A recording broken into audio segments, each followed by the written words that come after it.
So, this is a review I didn't see coming. A long time ago, when I was still making the mistake of trimming the hair in the front rather than the hair in the back, I made a little rant about trading card games. And in that little rant was a throwaway line about how there was, in fact, a trading card game about the Bible. I knew about this little game because I am a hopelessly curious person who owns a number of items because I just cannot believe that they are real, which has made me the proud owner of cards from over 100 different trading card games. And among these things was a little deck box and a stack of cards from the original 90s run of a game called Redemption by Cactus Game Design.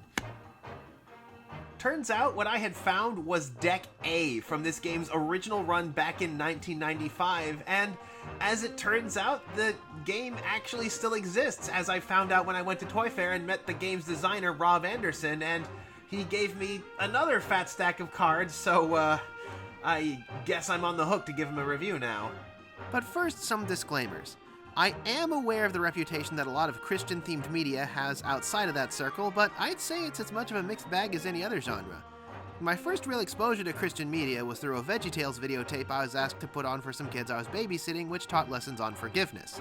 The episode took a Bible verse that talked about how many times you should be willing to forgive somebody, which is delivered as a bit of a riddle in the New King James Version, and they actually ran the numbers on it. It was adorable. So when it comes to the idea of a Christian card game, I don't really have any thoughts about it one way or the other. However, I will still be looking at this game from a secular perspective that looks at the Bible in a historical context. I know religion is a touchy subject for a lot of people, and I ain't here to proselytize nor offend. I'm just here to take a look at the game's mechanics as they stand alone. So, what is this game about? Redemption is a collectible trading card game of biblical adventure where players use heroes to rescue lost souls, overcoming any evil characters who oppose them. Huh. Doesn't sound too bad, actually. Oh yeah, Bible combat! Samson may be a monstrous 12-6, but Ruth has card support! Okay, yeah, it doesn't exactly play out like that. Let me explain. So the game breaks down like this. There are 4 basic card types: characters, enhancements, dominance, and lost souls. The cards all have a card type icon with stats when needed, and where most other games would include flavor text meant to enhance the lore, there is instead a relevant passage from the Bible. For example, the card Shield of Faith is kinda taken literally. Above all, taking the shield of faith, wherewith ye shall be able to quench all the fiery darts of the wicked. Funnily enough, there's also a fiery darts card. The goal of the game is to rescue 5 lost souls from your opponent's side of the board using your heroic characters like Peter while trying to stop your opponent from doing the same with your villainous characters like Ishbenibab. Oh, you play as a bad guy in a Bible game, I'm sure a lot of you are thinking? Well, like I said before, it takes a more historical view on things, so it's more like a sort of role play between these good and evil characters. A redemption deck has a minimum of 50 cards, with both players drawing 8 cards at the start of the game and 3 at the start of each of their turns, aside from the first turn of whoever goes first. There are rules for larger decks, but in general, a deck can contain up to 1 copy of any rainbow icon cards, any cards with a special effect text, and up to 3 copies of any textless vanilla cards. The central component of this game is the Lost Soul cards. You must have exactly 7 of these in your deck of 50, so that technically means your minimum deck size is 43, since when you draw a Lost Soul card, you must immediately put it into play on your side of the board, or Land of Bondage, and draw a fresh card in its place, thinning the deck automatically. Some, like the Fool here, even have special abilities, and all of your Lost Souls can have a special ability, but again, you cannot have 2 cards with the same special ability. 2 Fools is 2 fools too many. There are otherwise no limits on how many character cards, good or evil, you can play from your hand during your turn. The real limitation is that you can only attack once on your turn, in this case called a rescue attempt, and you can only send one of your heroes out to make said attempt. You pick one of your heroes, indicated by a cross-shaped icon, to enter the field of battle, at which point your opponent then chooses a villain, indicated by a dragon, to face your hero and the 2 fight. Now, Redemption was developed at a time when Magic the Gathering dominated everything, so it borrows a lot of its mechanics, in this case the power and toughness stats. A card uses their power stat to try to overcome the opponent's toughness stat in order to win, and both sides trade blows simultaneously. When a character is hit with a power equal to or higher than its toughness, it gets discarded. But it's not that simple, of course. These heroes and villains have their own skills and methods to accomplish their goals, and that's where the special abilities and enhancements come into play. Certain heroes and villains have special abilities that change how they behave in combat. Yoab has a special ability where he can be played as either a hero or a villain. Huh. Wonder what his story's about. These abilities trigger when a character enters the battlefield, which does mean that while villains get to pick their fights, heroes get to use their abilities first, like Ruth. Several of these abilities are also borrowed from Magic, but the surprising one is banding. Banding is an ability from Magic where a bunch of smaller characters with banding can combine into one really big character when attacking, which actually kinda stinks. I mean, you can already attack with as many characters as you want, and now your opponent only has one target to stop instead of several. But in Redemption, where you can only send one hero out to battle, banding can be very, very powerful. Like with other special abilities, banding triggers when a character enters the battlefield, at which point you can move a matching character from your territory into the battlefield and add their power and toughness to the first one. As for matching characters with banding, banding doesn't just check for character names, but checks the entire card text to find a match. Boaz can band with the Ruth card, but he can also band with any hero who has a Bible verse from the Book of Ruth, and yes, you can chain banding abilities together. Just a neat little thing I'd like to point out before we go on. The rulebook uses text examples of how a lot of these special abilities work, but all of the examples are using cards that are found in the starter deck. So for new players, they can bust open the cards and be like, oh, that's how these two cards work together. For new players of the game, it's a nice touch. And then we have enhancements. Starting with the character who is currently losing the fight, or with the hero in the case of a tie, players can take turns playing enhancement cards with different icons whether they can be used by heroes or villains. Hans, I've just noticed something. Have you looked at our caps recently? What? No. A bit? They've got skulls on them. Hans, are we the baddies? However, an enhancement must match the icon color, or brigade, on the character you want to play it on in order to grant its bonus or use its ability. Players can play enhancements until either the losing player passes, or in case of a tie, both players pass, at which point it moves to the damage step, after which the victor is decided and all enhancements and defeated characters are moved to their owner's discard piles.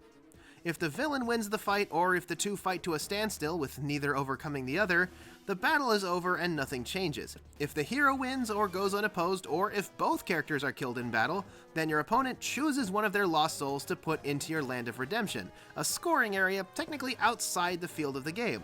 First player to get 5 lost souls into their Land of Redemption is the winner. This is the game's only win condition. There is no like villainous win condition or alternative win condition as far as I know. Even if you deck out, you just keep playing with what cards you have left. Although you can technically still declare a battle challenge if there are no lost souls to rescue, but you get no benefit from winning and your opponent can just turn you down. So if there is a reason to make a battle challenge, it's to probably fire off one of your hero effects that maybe lets you draw some cards or donk villains or something. There are some interesting quirks to this system, like if someone losing a fight doesn't play any enhancements, the opponent doesn't get to pile on their winnings by playing a bunch of effect cards. In some fights, discretion really might be the better part of valor. And I didn't even get into other card types like sites and fortresses, or artifacts, covenants, curses, or warriors and their special weapon enhancements. There's cards that turn evil characters good, there's cards that turn good characters evil. A lot has changed since the days of Deck A. I'm even seeing hints of greater archetype support and the blueprints for larger structure, though admittedly my sample size is pretty small. Now, I'm sure a lot of you are wondering, hey, this is a Bible-based game, so where's the Jesus Christ character card? Well, turns out there isn't one. And honestly, I think if they made a God or a Jesus or a Lucifer character card, that it would actually miss the point of what the game is going for. This game is focused more on the people who have been shaped, affected, and inspired by these powerful forces. Not to say they are absent from the game, though. That is where the dominant cards come into play. These cards represent acts of divine or diabolic intervention, and unlike enhancements, can be played at any time outside of damage calculation. You can have up to 7 in a 50-card deck, the same number as Lost Souls, good thing to keep in mind, and they act as power cards on either turn. You're only allowed 1 of each dominant card in your deck, like with the other special cards, which can kind of get confusing when it turns out that all 3 of these cards are technically the same. Yeah, Redemption's aesthetic design is a bit of a mess, especially when you look at the earlier cards. The color borders of the cards seem to serve no purpose, and the special effect text on the older cards is printed directly on the card artwork, which is really annoying and hard to read. But I'm willing to make like a cucumber and forgive a lot of these design mistakes from the earlier days, because after all, this game was developed during the Wild West era of game design. And believe you me, I have seen much, much worse. Oh, goodness gracious, great balls of fire, what is this? Why is the card name sideways in the middle of the card? Why is the text box crammed over here like a bad manga translation? Why do any of these numbers mean yeah? The more recent sets have fixed a lot of these problems with clearer text kept in the text boxes, for the most part. Also, 2 of the villain brigades are gold and pale green, but in certain light, the 2 are almost impossible to tell apart. I'd probably switch back to the regular villain green from before, or perhaps include another color identifier somewhere on the card. I can only imagine how a colorblind person is seeing these red and green cards. There are also cards that specifically target cards from the Old Testament or the New Testament, which I assume is in reference to the passage, but for a guy like me who ain't fully up on his Bible reading, I might need a cheat sheet. Still, the game does have its good parts. The most important information, card type, brigade, and stats are all in one place, easily seen when the cards are feathered in the hand, sharing the design of a regular playing card. It also uses the term underdecking to refer to putting cards on the bottom of a deck. Everything's also pretty straightforward. These cards fight these cards using these cards to save these cards. These cards might stay in play, these cards don't, etc. No resource cards, life counters, or anything else to keep track of. There have also been moves to make this be more like a legit game. Foil cards, full art cards, special editions, etc. But I honestly think that, along with the quality of life improvements they've already been doing, that the game should continue to focus on what it does well, which is similar to a lot of literature or history games, and that is telling stories through game mechanics to inspire curiosity. I mean, got me to look at the stories of Joab and Ruth, so mission accomplished, I guess. The game is sold in 2-player starter decks, always nice, and in booster packs contained in paper boxes rather than foil, which I've actually seen before for card games with smaller runs or more independent material. The boosters are also a bit unusual in that they only contain a few cards from the newest set, and are instead supplemented by cards from older sets at a ratio of 1 to 2. Again, not the first time I've encountered this. There's even a new set scheduled for later this month where you can pay a bit more to get packs that are straight run from the new set or normal price for the standard 1 to 2 ratio packs. The website even has dump bins of the older sets, stuff they probably used to stuff the half packs, for sale in bulk that averages out to about 60 cents per pack, though they are all old cards and don't include any generic Lost Souls. So, whether you're devout or just curious, the price of entry is pretty low.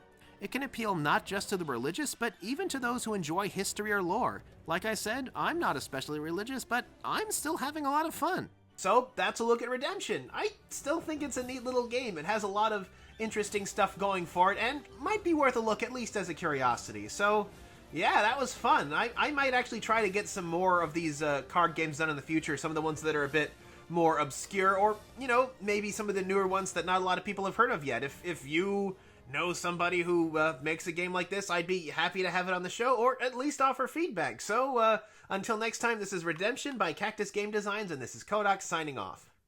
And you guys out there, let me know if you want to see more videos like this. I can try to see if I can rustle together some cards or some of my older stuff, and I could maybe try to show it off on the channel here. So, thanks again. Don't forget to like and subscribe and ring that notification bell. And until next time, this is Kohdok signing off.